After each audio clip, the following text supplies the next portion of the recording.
Welcome back to Decouple. Today I'm joined by returning guest, Chris Popoff.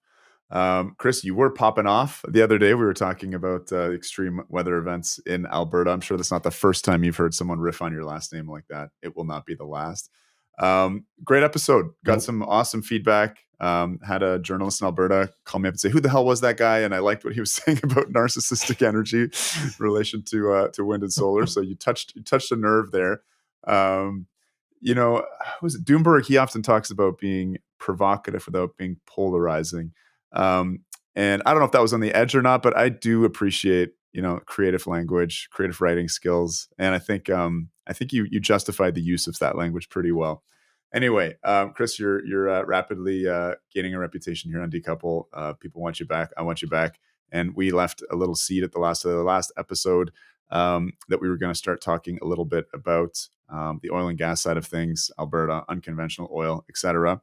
There's been a lot humming in the space. My inbox just this morning had a piece from Doomberg. I think he's debating Adam Rosenzweig on this idea of cheap peak oil. There's a lot out there in regards to obviously fracking, natural gas liquids, what is oil. I will have Art Behrman on soon to dive into a little bit of that. So definitely want to touch on some of those themes. But again, our previous conversations on and off air about Alberta, about its unconventional oil are really fascinating to me. So warm welcome back to Decouple, and looking forward to diving in, my friend.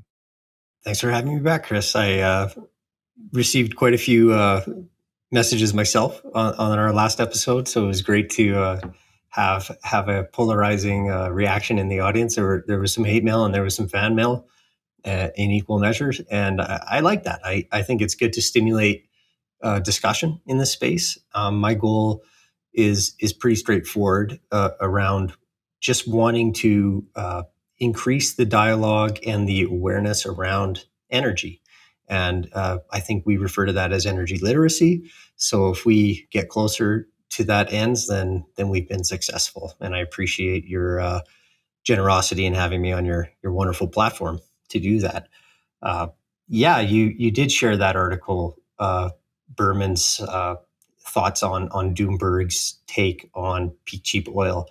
And it is very much applicable to what we do here in Alberta and with the oil sands. So happy to follow a meandering walk through that land with you today. Let's just take your questions. I have no set agenda or lectures built for this, but happy to answer whatever you have. Awesome. And yeah, just to riff off of this intro, this concept of a battle of ideas I really like, and it's not to say that we should be combative or that's the goal, but I mean it's really important. I think we live in a in terms of the communication landscape, it's hard to sort of label it as just one thing, but in terms of the energy debate, I do see a lot of conflict avoidance. Which is often cloaked in language of kind of all of the aboveism. And we just need a lot of clean energy. So let's not even, assess the merits and flaws and qualities of everything we're talking about. Let's just try and all get along nicely. And it's a nice impulse. I like to get along with people. But I think what nuclear has taught me, again, coming out of a pretty sort of cloistered, perhaps identity left scene, where, if you posted an article from a magazine that once upon a time had ever posted something that was offensive to members of my political tribe, that was a major sin. That's how sort of cloistered a lot of my thinking was as a result of that. Nuclear really taught me, again, because it is a technology that appeals across a broad political spectrum, to be tolerant, I guess, of ideas that may be uncomfortable, to really fight cognitive dissonance and the impulses to just sort of reject things out of hand. And so, yeah, I mean, in terms of, again, the flowery language, I celebrate it. And it's not like a bring it on in a macho sense, but like, let's have a mature debate. It's so important that we do have that battle, that there is conflict, again, of ideas, so that we reach some kind of a synthesis position where we're making really wise choices. Because with something as important as energy, we can't just try and pretend that there's not major disagreements, or we're going to have to make hard choices. So that's my further thematic riff there. But let's No, I agree with that, Chris. Yeah, I think it's important to touch on that though, because human history has been a series of stories of in groups and out groups battling with one another. And you use the word synthesis, which is about bringing different things together. And the battle of ideas and our conversation is one of the ways we could accomplish that. Uh, However, one of the comments that did come out of our last episode that caught my eye the most was, how could I attribute a human quality like narcissism to something that's not human, like technology? And I agreed with that concept. The technology itself has no human attributes. It's weird to humanize it, but the way we apply these technologies politically and our organizing in tribes, in political tribes around certain solutions and ideas certainly is humanized, and we can't really ignore that. The importance of being able to have these difficult conversations is is to really challenge what our baseline assumptions are and almost undo what our natural thinking biases are going to lead us towards certain conclusions. We see a lot of stimulus in our lives every day. We have to make millions of decisions, conscious and unconscious. So our biases save us on that. And when the environment around us changes, sometimes our biases don't really pick up on that. So these conversations are really good at challenging when it's okay to let go of those biases and change your mind about something. So, yeah, I say bring it on as well. I'm happy to have my mind changed and to be convinced and hopefully contribute something meaningful to that conversation and maybe change a few minds myself. So, uh, oil sands is one of those really controversial topics because of its image around being dirty. There's been very successful marketing done around that, clever language labeling it tar sands, for example. If you use that word in this province, publicly or otherwise, you're immediately outed as someone that's anti-oil or with the left, maybe from Ontario or California, or at least in that climate change crowd. So our word selections are very revealing as well as important. So yeah, what would you like to What get would you like to into? talk about today, Dr. Kiefer? Yeah, I mean, I Yeah, guess we've been so sort of hyper focused on so some nuclear esoterica, which I think is important. But a lot of this listenership doesn't necessarily want to go down quite that deep in the rabbit hole, and are more broadly curious about energy, about where we're heading, about this fundamental tension between, let's say, environmentalists and eco-modernists. This question of limits. It's not a sexy place to sort of be in the middle. We were just talking about sort of the battle of ideas, and the polls tend to be a really comfortable place for a lot of people to be these days. Social media, no doubt, has a role in that. It's hard to find nuance and synthesis, but yeah, wrestling with that idea of limits, with this holy trinity of fossil fuels. I think with liquid hydrocarbons really being at the center in terms of the hardest thing for us to replace, and really the lifeblood of our modern economy, that greases our transportation networks for goods and also people. Um, that I think emerges, within neoclassical economics. We're told, supply is just a function of demand. If the demand is there, then either we're going to find more supply or we're going to innovate and find substitutes. The liquid hydrocarbons seem to be a very tough nut to crack there. And I think certainly in terms of our conventional oil and gas, we have peaked in terms of that, but we continue. We're producing more oil than ever, and record production out of the States. I think there was news about a month or two ago on that front. But we're having to dip into more unconventional oil, things with lower energy return and energy invested. And I think that creates some anxiety, which I think has some merit. And so, the big story, I think, of the early 2000s, or as the British call them, the noughties, um, was uh, the naughties. was I think one of the major stories anyway was the oil sands, was this unconventional oil coming online. So I'm really wanting to understand it, understand its properties, some of the challenges of accessing it, and some of its environmental issues. But I think more fundamentally, just what it means in terms of our energy future, and the prospects for limits on oil. And I think that's probably a long and meandering enough introduction and pseudo question for you to take a couple leaping off points. So dive on in, Chris. Sure. Yeah, the heights of our transcendence are limited only by the depth of our inclusion. I've heard other smarter people say, and that's true. We need to put in the work to have everybody's opinions heard and contribute, but we do need to reject the things that no longer work. Unconventional oil is one of these labels again that I think its time for usefulness has run out. Insofar that it's no longer unconventional. It's kind of the standard. When you look at when Alberta hit the point of producing more from bitumen than conventional oil reserves, it was back in 2001, I believe. You're right, the noughties. And it's been 20 plus years since then. I think we're just under 4 million barrels a day total production in the province. Most of that gets exported to US refineries. We consume a little bit internally ourselves, and mostly goes towards refining into a diesel product through a big scheme. So the genesis of the phrase unconventional resource really is just referring to the way that we access it in the industry. Typically, what conventional reservoirs look like and how we poked holes in them were with just standard vertical well bores, very simple, big hole on the surface, and the deeper you got, the skinnier the hole became, and that's just the nature of that.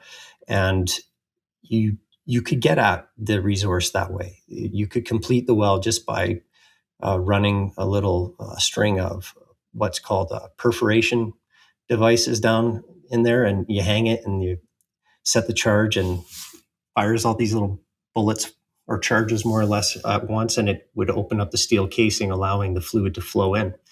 And that was all that was required to get that resource back up to surface. There would be natural pressure drive. You're at a significant depth. It's quite warm down there. The hydrocarbons had a long time to sit in the geology and bake and mature. Art Berman talks about that in terms of a thermal maturity of a reservoir. And really, what's happening downhole in those conditions is what humans have figured out how to replicate in a refining situation on surface, really just sort of accelerating some of those processes in real time, making it more useful for us to discern the different molecules and put them towards different applications. And oil is one of those miracle molecules where it contains many, many things. So that idea of a manufactured barrel, Doomberg talks about the shifting definition of oil, is true. Berman is also correct about that concept, that this is not a new thing. It's been happening for well over 20 years, if not longer. There's everything from very heavy ends where it's nasty, it's got heavy metals, lots of sulfur, not a lot of heat content. These things might end up getting used as water sealant on ships or roofs or roads, cheap roads, all the way up to the lightest ends, which are the gaseous forms. So natural gas, methanes, and everything in between. So oil really does span that entire definition. Oil and gas spans everything that's in there. And we utilize different components of that in different ways. So unconventional oil is really about not using vertical well bores and getting into drive mechanisms other than natural pressure drive in the reservoir. So oil sands is one flavor of an unconventional resource. The tight gas shales are also considered an unconventional resource. It's unconventional gas, but again, when you look at total production in conventional areas that really got their name as oil producing areas like Texas or Alberta, If you look at their conventional production rates versus unconventional production rates, the unconventional sources are outstripping the conventional by huge margins. So it's the new normal. Unconventional is a word that probably needs to go away, quite frankly, because it is the convention now. That is how we access all of our new resource and future resource that we know about. And then, converting a resource into a barrel, that's where the phrase reserve comes in. So a reserve is just something that's economically and technically feasible to recover. So that's another gray area. And you're right, as prices increase, lots of people like to say the solution to shortages is shortages because it drives price high. I mean, that's true to a point. But there are many real instances in the world where that high price isn't enough to organize the political will, the technical skill, the physical goods and construction skills required to actually uh, extract that stuff. So there is still a lot of stranded things that may be economically feasible but are politically unfeasible. And that's the reality we're in globally right now. So you'll have proponents like Doomberg who, honestly, it's quite nice to have people like that with such deep faith for folks in our industry. It's nice to have that kind of belief there in the crowds. It's like your dad and mom cheering for you while you're playing hockey or something when you're a little kid. But it's also a tremendous amount of pressure because we see the realities of this. I mean, possibly we can get after this stuff only if someone is willing to pay for it on the other end. And there's sort of faith in the industry as well that that is true. We'll continue producing because someone's going to buy it. But one day that might not be true. And that's just the economic balance. When you look at the energetic balance of getting after those things, refining them, manipulating them into these Franken molecules or Franken barrels, and getting them to market in a useful form is a major challenge in the petrochemical industry, whether it's being consumed for transportation fuel, heating fuel, feedstock for plastics or fertilizers or other building materials, pharmaceuticals, what have you. We suffer that same challenge. We need to get a form of this energy or chemical that is useful by the consumer at the time and place they need it at a price they're able to pay. The electricity grid also has that challenge. It's a time space issue. A kilowatt hour produced by a nuclear power plant is reliable, it's timely, it's predictable. That same kilowatt hour produced by a renewable source is less predictable and reliable.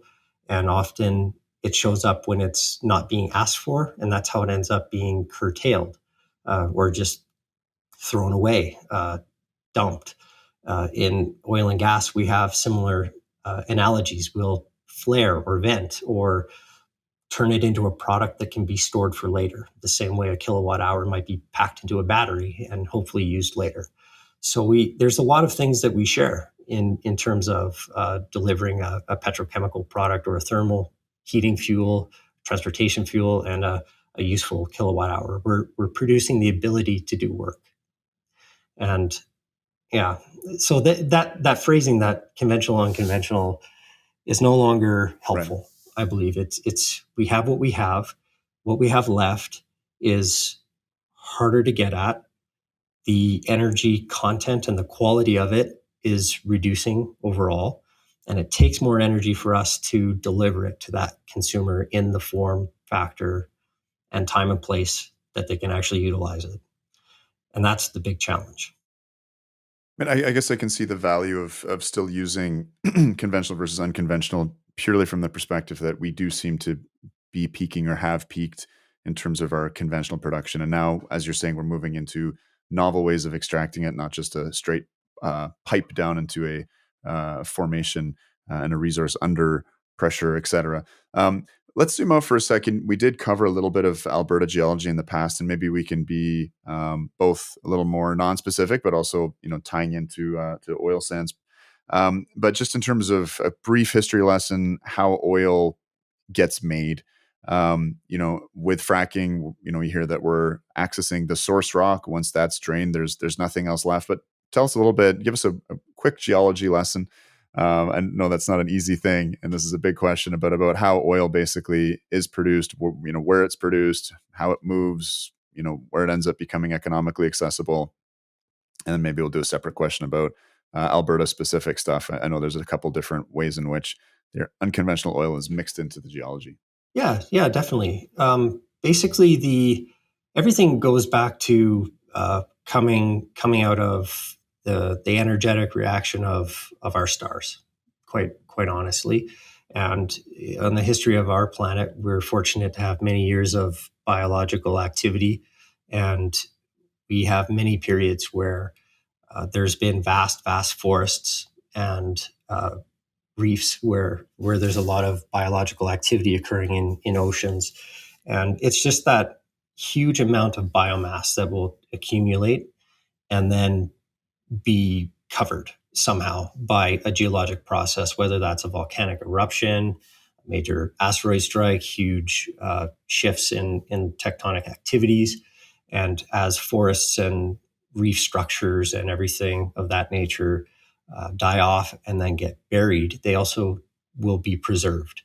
And that process over many millions of years repeats. So you have layer after layer after layer of deposition occurring. And it's really interesting to go and see some of these processes live and in action today. So a good analogy that we'll often go and observe in geologic field studies would be modern river deltas. So where you have massive amounts of silt being deposited at the mouth of the Mississippi River, for example, is burying a tremendous amount of biological life and swampy bogs along the mouth and body of the river. You have all these fluvial environments, all that complex twisting you see as water's flowing. It's capturing a mix of these sands and silty clays and biologic material that ends up getting buried. And many millions of years later, that's the geologic formation that will either capture or allow the formation of hydrocarbon, the conversion of the biomass into a hydrocarbon format. And if it is well contained, it will stay there. If it is not well contained, it will migrate into other rock formations and continue to find its way up to surface until it is trapped or it isn't. So in Alberta, we have a kind of a cool situation going on with our geology. We kind of covered how we had the good fortune of having massive amounts of reef structures formed when we were an ancient tropical ocean. And we've had lots of forests and things like that in later periods that we see in the layers. So the layers get deposited flat, but when the Rocky Mountains were formed, it got kind of tilted on a horizon. So that helps the lighter stuff float up to the surface, and it helped the hydrocarbon as it matured flow through the rocks and find the little reservoir traps. And the best reservoir rocks hold a lot of oil and gas and water and keep it there until we can find it. So oil sands is a mix of things that made it all the way to the surface and also got trapped along the way. The stuff that's on the surface is the real nasty Mordor economy type imagery you see. That's the open pit mining. Because it is so close to surface, it's literally on the surface or just less than 50 meters below surface. That is economic to take big open pit mining activities, literally rip the sand out of the ground, throw it into a tank of warm, frothy water, and have the oil come off of the sand, separating the oil in the sand, taking the oil that's skimmable into a processing facility where it can be separated and sold. The stuff that's a little deeper, that's too deep to mine either practically or economically, remains in what we call the in situ and category. SAGD, so steam assisted gravity drainage, is one of the in situ recovery methods that we use. That's typically what people talk about when they talk about oil sands now. in reality, SAGD and mining are about equal in terms of what they contribute to Alberta's production. But we in the industry believe that there will no longer be new mines built, even though there may be reserves and resource that is mineable. We just don't think the economics will work, that the political will be there to allow for it to happen. So there's a big focus on getting after the in situ formations. What's unconventional about getting after these resources is we can't use vertical wells to produce it. We'll use vertical wells to find it and to characterize the reservoir and make our plans. But what we have to do is drill sideways, essentially. And when it's very close to surface, that becomes quite difficult. And not only do we have to drill sideways, but we have to drill these wells in pairs. So they'll track one another as they go deeper. And they essentially have to remain laying one on top of each other. If you look sort of into the page as they're coming at you, the steam that gets generated on surface, and this is the lion's share of the energy consumption related to extracting oil sands, is generating the steam required to mobilize the oil and give it a drive mechanism. That gets injected in the top well. And as the steam enters the formation, it will tend to rise. And then as it rises, it cools and then comes back down towards the bottom well, which is the producer. And that whole balloon shaped sort of steam activity is called the steam chamber. We can only do this in formations that have competent cap rock on top of it, so thick layers of clay.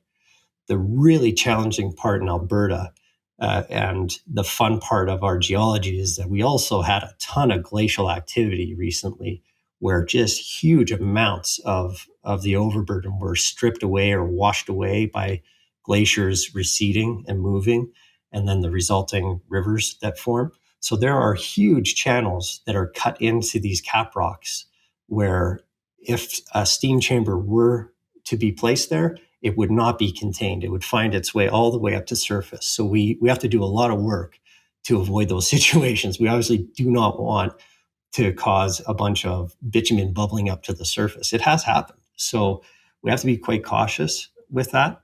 And that's the nature of the oil sands today, and that's the resource that's deposited in that loose sandy sort of formation. There's also a ton of bitumen deposited in our chalk-like formations, which we cannot use steam-assisted gravity drainage to get at. We're still working on that. There's a lot of schemes that contemplate drilling these long horizontal wells and just using electric heating or microwaves to stimulate the water that's native in the reservoir as well to allow its viscosity to increase to the point where it will flow, and then we can have a hope of getting after it. So the challenge is once that primary recovery method of steaming is done, some of the earliest SAGD projects are getting to the point where they've recovered 70% or up to 90% in very localized regions of their formation of what they think they can ultimately get, meaning it's nearing the end of its useful economic life. And there is an economic cutoff at some point where it's no longer sensible from an economic standpoint to continue making the steam to get that barrel of oil up. The value of that barrel of oil is not enough to pay for the steam that it costs to get it. So that's kind of where our cutoff point is right now. If we wanted to extend the life of these reservoirs, we'd need to figure out novel ways to generate steam less expensively, or to find ways to support that activity, maybe injecting solvents like propane or other things that help sweep more oil with the same activity. Unconventional gas has a similar challenge. Once its primary recovery is done, meaning that initial pressure that is there has been depleted, there may be more molecules left in the formation, but it essentially locks itself up. It will not flow. So you need to come up with novel secondary or tertiary recovery methods, flooding activities where you're artificially creating pressure drives that allow you to recover more and more of those molecules. Shale gas is in a situation, and hopefully you'll be able to cover this with Berman in future episode when you interview him, why that's such a challenge. But industry hasn't unlocked that yet, and that's why we're concerned that are we at the edge of seeing what these vast resource plays can contribute to the overall energy mix. We're running into these technical limits of being able to actually physically get these things up to surface, whether it's economic or not.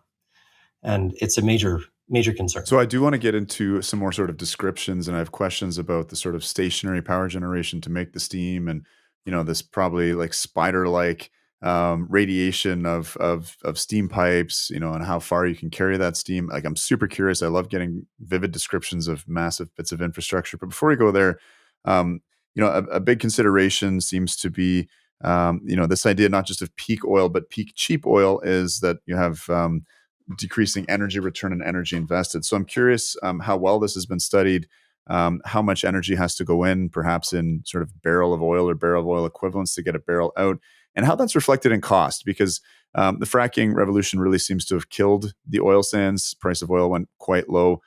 There seems to be an economic threshold at which oil sands recovery is viable. But I'm curious because those prices are moving around, and I think it's about $80. Maybe you maybe correct me on that, where it becomes viable. But I think about this subject a lot, and the relationship between the economics of the money games that we can play with these resources versus the physics sort of based energetics. And it's amazing what we can continue to do that isn't sensible on an energetics basis. we can kind of fool ourselves into thinking this is good, but it is a relative exercise. And is it worth it to do these things is kind of the question. Rather, is it economic?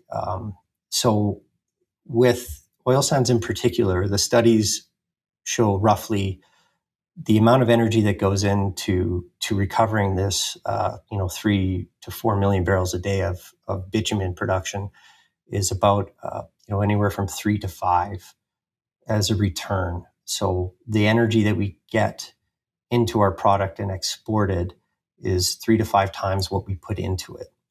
And that's, by most accounts, objectively a low energy return. It's positive.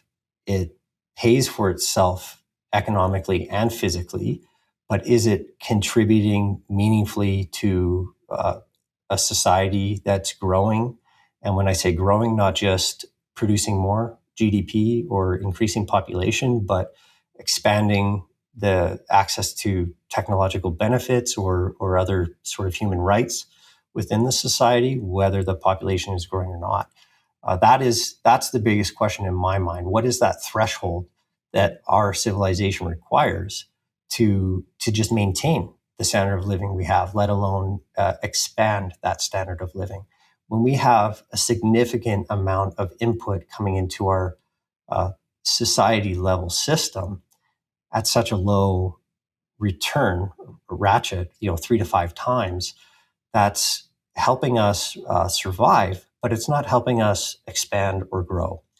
And what we're really doing in Alberta is just maximizing the monetization of the resource that we do have.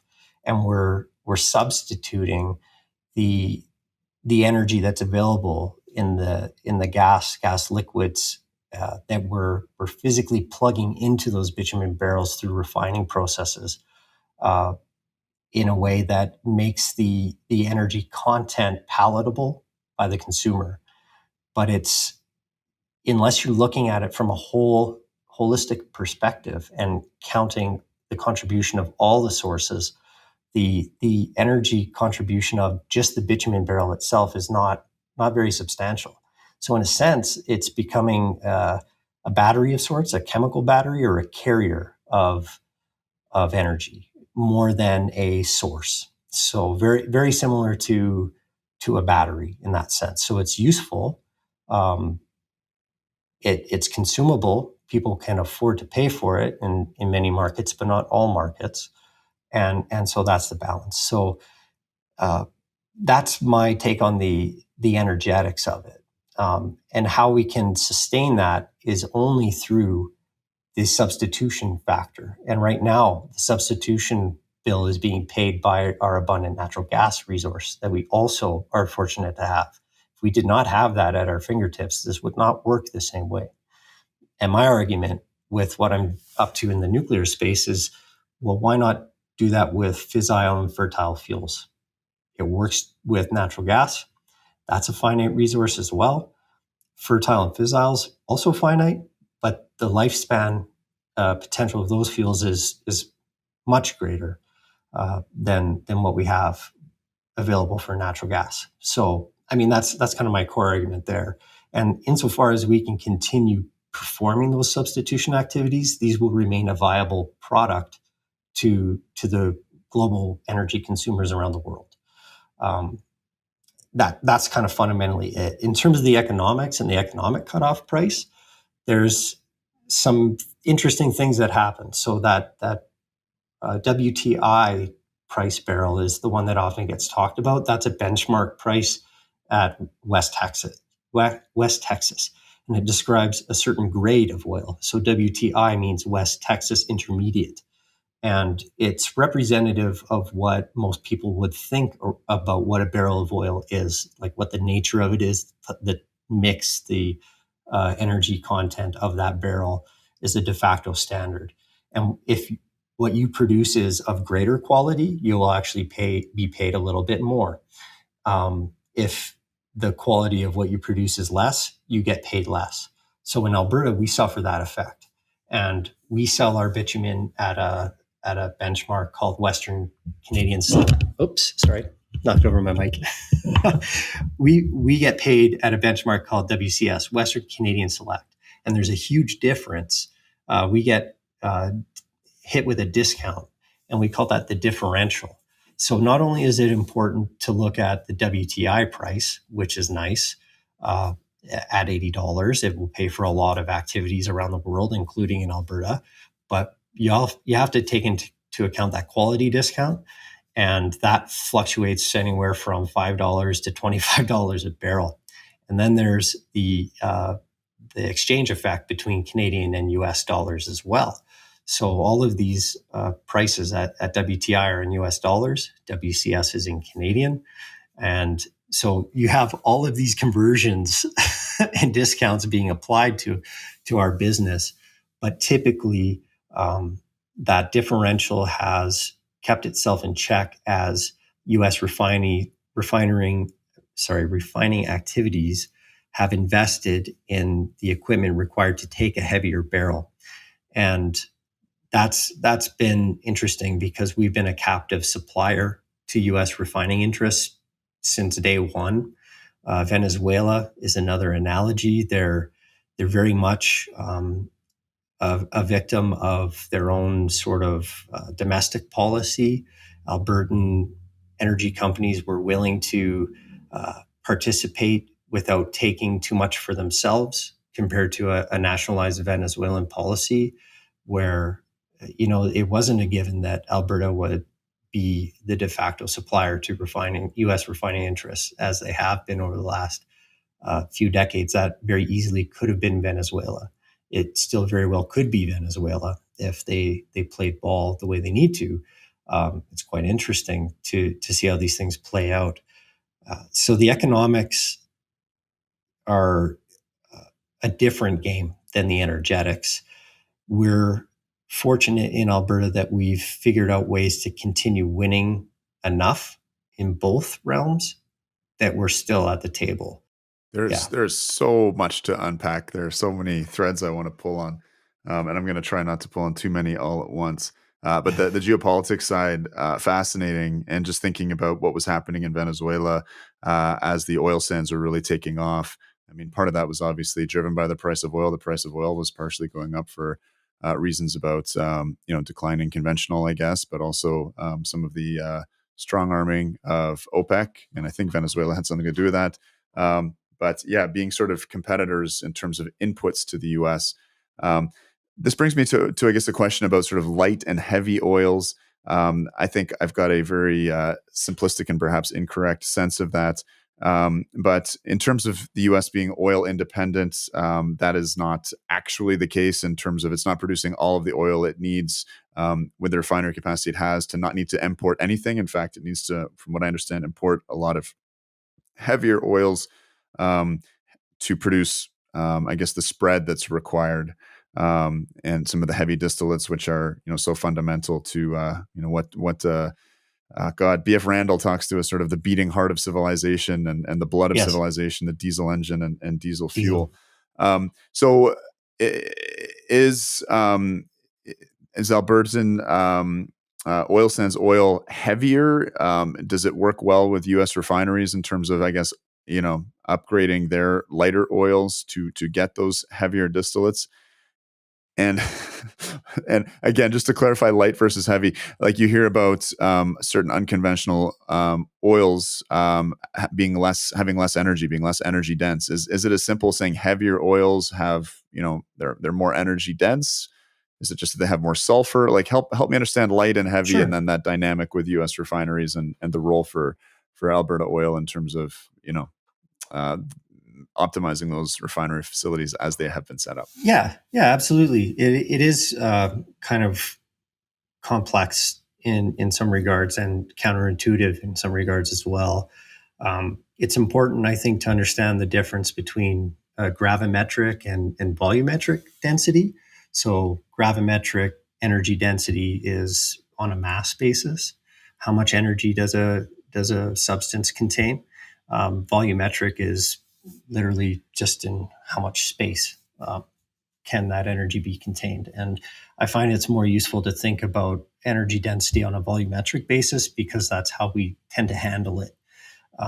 Batteries versus a tank of gasoline versus a propane tank is a sort of a good example where um, gravimetrically gas and oil is similar in terms of its energy content, but volumetrically, gasoline, a tank of gasoline, that same volume of methane or propane does not contain as much energy in the same Does that take into volumetric account space. compression?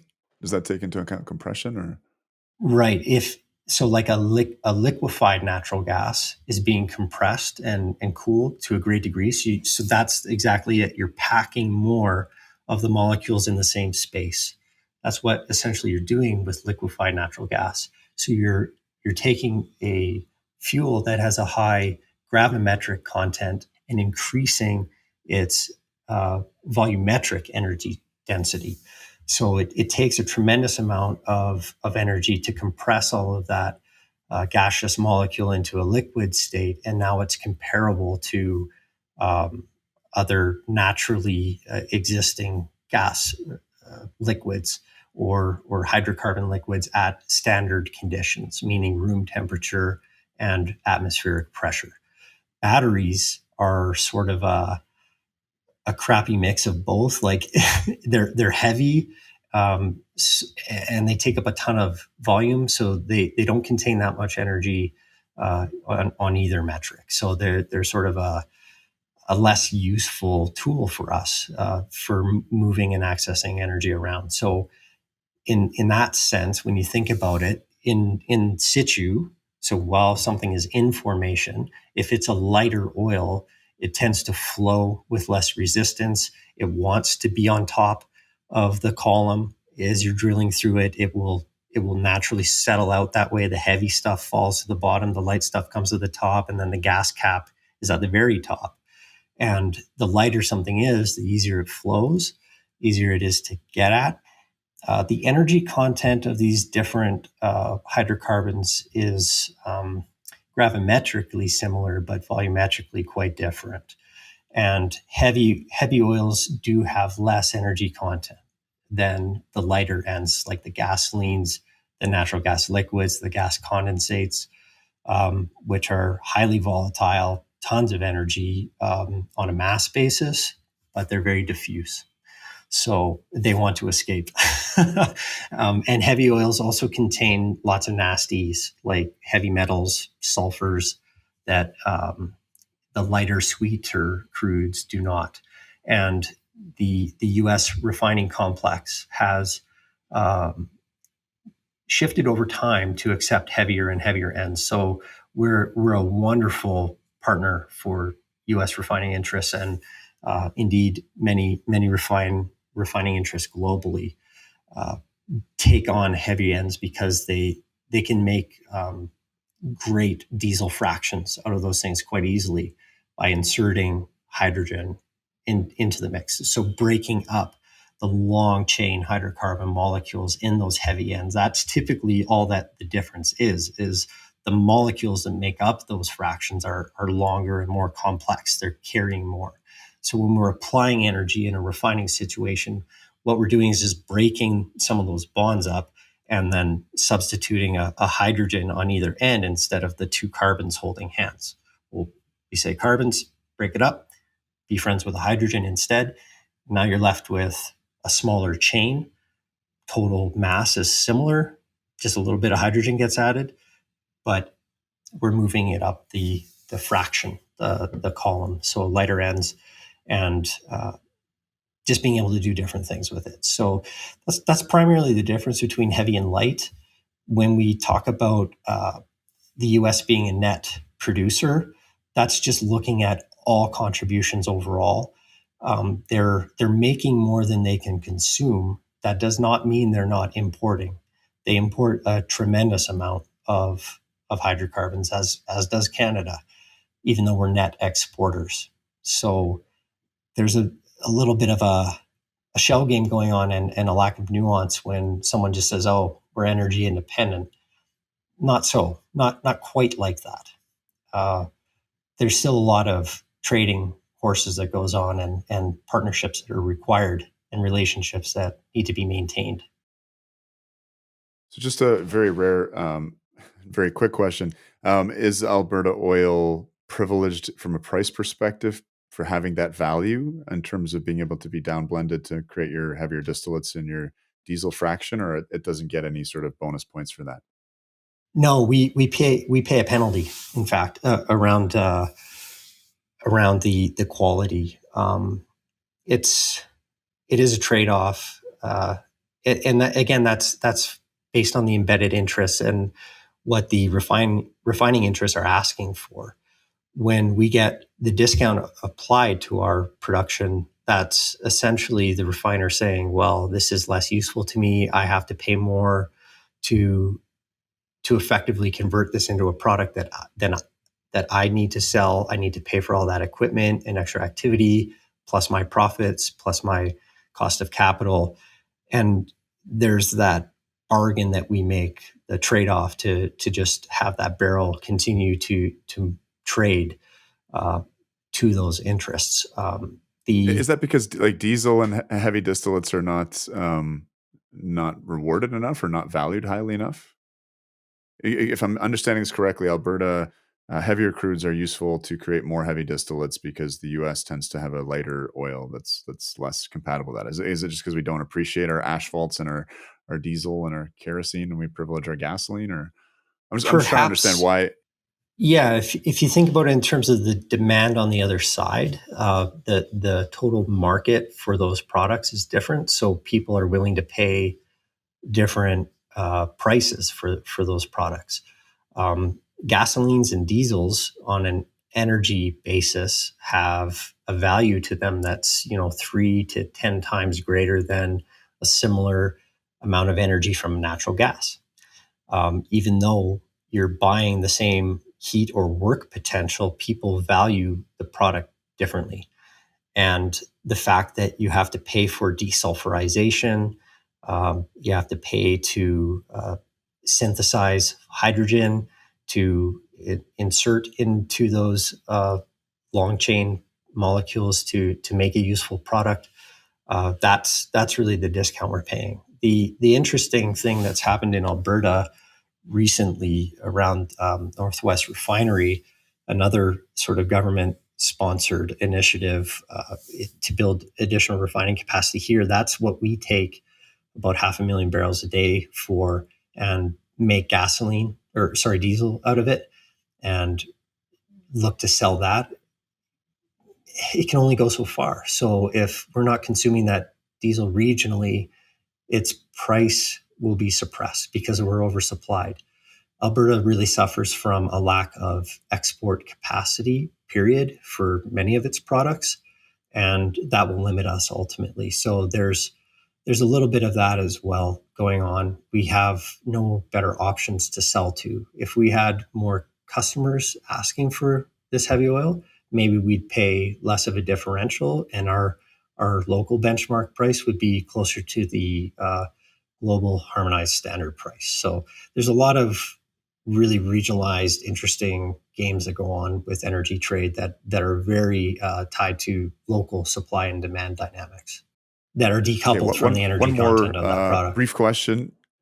One more brief question, and then I want to use our last 15 minutes or so to talk a little bit about alternative sources of steam and also just what this octopus cogen plant looks like, how long the tentacles are that distribute the steam for the SAGD process, et cetera. But just again, so sort of quick, sort of hopefully yes no kind of question. Is it easier to, we'll say, fission these longer, heavier chain hydrocarbons to make sort of mid-level distillates like diesel than to fuse natural gas liquids and lighter fractions together? Let's say our goal, we have a diesel shortage. Our goal is to make diesel. Easier to fission or fusion in terms of our oil Fission, fractions? Yeah. fission by a mile. Yeah. Okay. Gotcha. Um, you're right. Actually, that's a great analogy. And the the whole gas to liquids or methanol to gasoline type activity is more of the fusion type thing, whereas what we're taking now and we're just essentially boiling or adding hydrogen to the long chain stuff and fissioning it is a lot easier. A lot less energy goes into that, and it's a lot more economically viable. It's also a reason why you see more of those types of refineries than you do gas to liquids plants or methanol to gasoline plants. And we're going to cover some of that, I think, with Art later on. So in the time we have left, again, I've alluded to this a number of times. I want to get a good verbal description of this, what provides the steam to the SAGD, and what that looks like. How far can you run the steam? Like, I imagine making a major capital investment in a stationary power source to make steam allows you to access a certain sort of what am I trying to say here? A certain Radius. area, right? Yeah. So just describe that to me, and I guess, like, I'm just trying to think of the timelines of production to justify a big capital investment in a stationary steam generation source. Yeah, you're right. And you don't want to build, you want to build that central plant once, or as few repetitive builds phases as possible. So it's a bit of a balance between what's available in the market with equipment that you can select from boiler makers and turbine makers, pipeline makers, everything like that. Balancing standard sizing and skills with how much resource you have underneath you and how many of these centralized plants are you planning on building, because that's the bulk of your investment is the central plants. And as you go out further, you add costs every kilometer you build, your steam lines and emulsion lines and utility lines and so on and so forth. But the rule of thumb that industries sort of settled on is, that 35 to 50,000 barrel a day phase size, and the amount of resource you have underneath you will determine the number of phases you'll need to build over the lifespan to get at that. And we'll typically run the economics to about a 40 to 50 year sort of end ultimate recovery for that project. So there's more or less a commitment saying this plant will probably take 50 years to recover all of the resource that's underneath us economically. And the physical extent that we've been able to push steam distribution distances is, anywhere from 10 to 12 and a half. Some operators are pushing it to 15 kilometers at the very, very outset. And that's because they're getting skilled with how they utilize their steam and being sensitive to the realities of their particular reservoir and how that reservoir reacts to the steam. but 10 kilometers is a good rule of thumb to talk about how far you can reach from one plant. I mean, it's both far and not far. It just, I guess, depends how you look at it. Yeah, But I guess if it's matching a kind of 50-year production profile, then that's the life of the steam generating asset. I think I'm not going well beyond my expertise here. no, you've got it. Yeah. All right. This doctor's been learning a lot. Okay, so again, we have about 5 or 6 minutes left. Got to get off to a shift. Speaking of doctoring, so you've been involved, with your nuclear startup, and I think inspired to pursue that, as you were kind of alluding to towards before, as alternative ways to make steam. You mentioned that right now there's lots of gas, and you can run a overall energetically unfavorable process, kind of, I guess, storing the gas in the extracted oil energy as a kind of battery. I thought that was a really interesting way to look at it. But yeah, let's talk a little bit about nuclear produced steam to mobilize that bitumen, what that looks like. Take it away. Yeah, absolutely. So the sort of key insight or proposition that I make when I'm proposing that we use fission plants to generate our steam is again that substitution factor. We're looking at either a choice between combusting a methane molecule to generate the steam at the right temperatures, or in some of the mining activities, they'll actually burn the very bottom ends of their production and use pet coke and just the What's dregs petcoke? essentially to generate steam. Petroleum coke. So it's just really chunky, gritty, nasty. Comes from coal or bitumen processing. It's after you've stripped out all the nice light stuff, it's what remains. It's like the You bunker can still fuel combust of. it, but it's like a solid. It's really kind of grotty stuff, but it has energy content, and it has a lot of emissions when you combust it. So even one of the major mining projects in Alberta is converting their coking boilers over to a gas-fired cogeneration plant, and they'll be supplying their steam needs and putting another 700 to 800 megawatts of electricity back to the grid, which is something that they're looking at everybody else around them and realizing how much they're making off of electricity production and sort of getting into that game. And that's all well and good, but a fission reaction has energy potential that's millions of times greater than what a combustion reaction offers. So the amount of fissile and fertile fuels that we have available to us, in combination with that reality of just how energetic those reactions are, gives you a really long tail to work with in terms of playing the substitution game, where you can have extremely crappy EROI activities like gas to liquids or methane to gasoline plants. You might have sub one EROIs. Like, Wow. it's really not energetically amazing. But when you have very little options available to you, and you have an abundance of the fuel source that it takes to drive these things, you might consider doing it. So this is why the technology was born to begin with. It was invented uh, essentially in German chemical labs during a wartime when they were physically restricted from having access to any of the liquid fuels, but they had a ton of coal and a lot of ingenuity, and they figured out how to do it.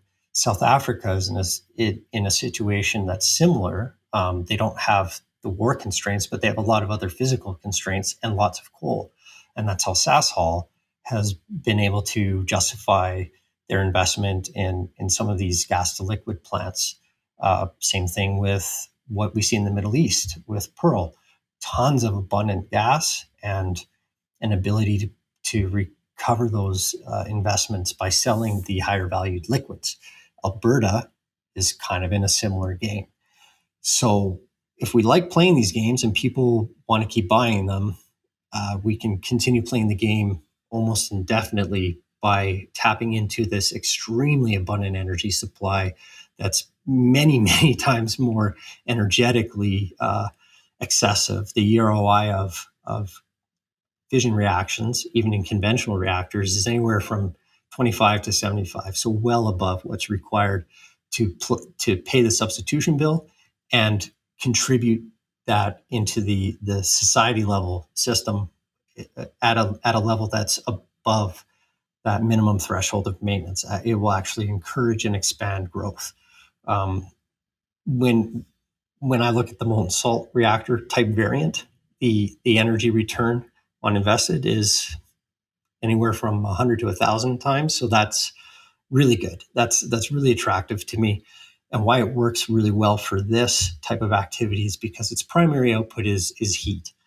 And these processes are heat hungry. They're really big energy pigs, but they eat their energy in terms of temperature, not electricity per se.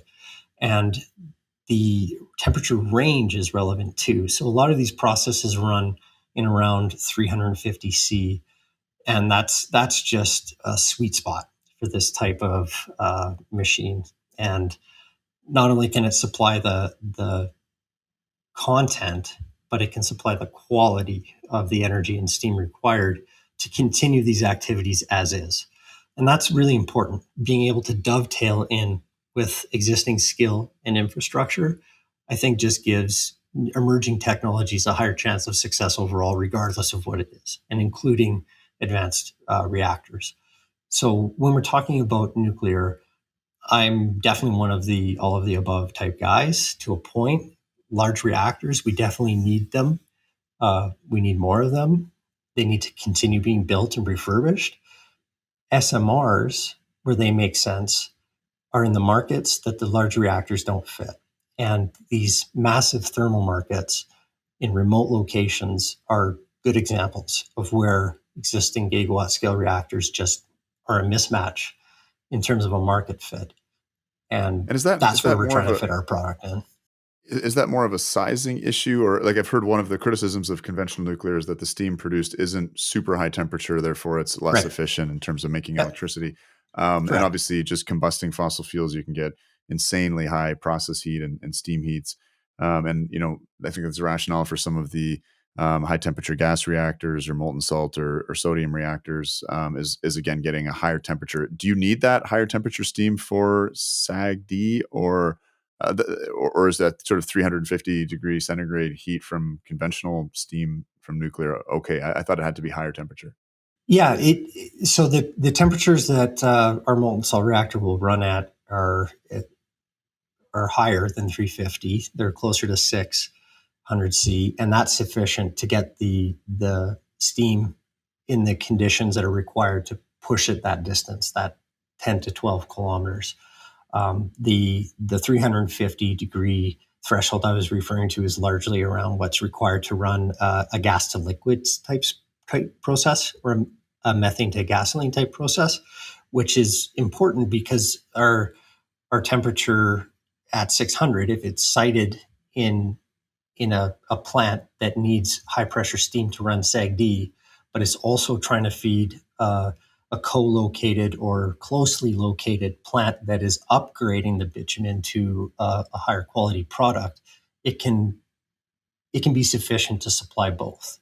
And having these complexes develop, I think of them as sort of like lily pads. They'll be able to have these sort of bloom points where they build out local thermal and electric grids that supply just the content and quality of the energy required by those activities, and not necessarily have to be tied into greater expansive energy infrastructure that's closer to major population centers, which is another important thing. People don't love living next to big petrochemical plants or nuclear plants, believe it or not, until they do, and they realize it's maybe not that bad.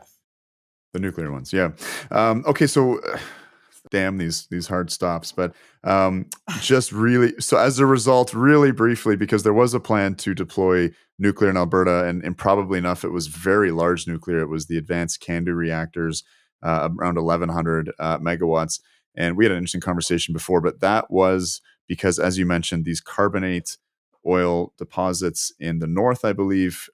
Steam doesn't work well for them. And so they were going to run literally like resistance coils, like what you have on a conventional stovetop, through these formations. That's very inefficient in terms of heat loss and energy use. So I guess that justified these super large units. That didn't take off. It's unfair to ask you to answer that briefly, but try and be as brief as you can so I won't be late for work. Yeah. Why it didn't take off? Is that the question? Yeah, and just I mean maybe I've kind of summarized it sufficiently, but that previous plan in Alberta to deploy nuclear, it went a fair distance in terms of some of the social license work and site Oh yeah. investigation, and Bruce Yep. Power actually buying a company, I think Energy Alberta. It got very There was close. serious consideration. Yeah, and I think also at the time the background was different as well. So if there's these if then scenarios, and yeah, it was definitely something that industry was charging ahead on at that time, was getting after the carbonate based bitumen.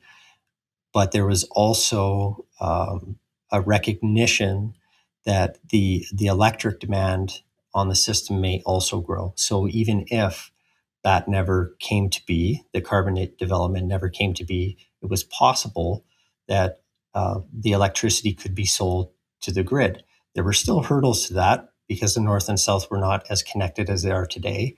There was not the excessive cogeneration supply being put to the grid by the clastic SAGD sort of expansion.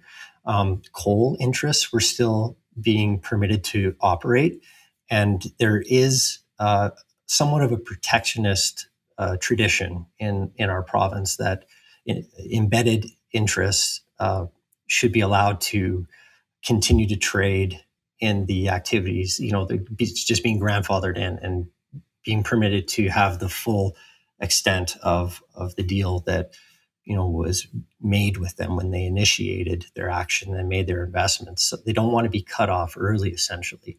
So there were those factors, and then just the physical factor of, well, we have this grid that's only about, I think it was about 6 or 8 gigawatts total, and when you're planning to put 4.4 new gigawatts onto that, and any one plant tripping for any reason, good or bad or normal, that's a huge amount of the grid that would need to be backed up and spooled up immediately, or else trip blackout. So having a really big grid or something with a lot of embedded storage, like with hydro, or tons of ready peaking gas available, might have made something like that a little more palatable for the grid operator to swallow, but they just couldn't. So they wanted to essentially ask, well, can you break that into smaller chunks? We're okay with the total amount, but we just want to protect ourselves from this kind of emergency condition.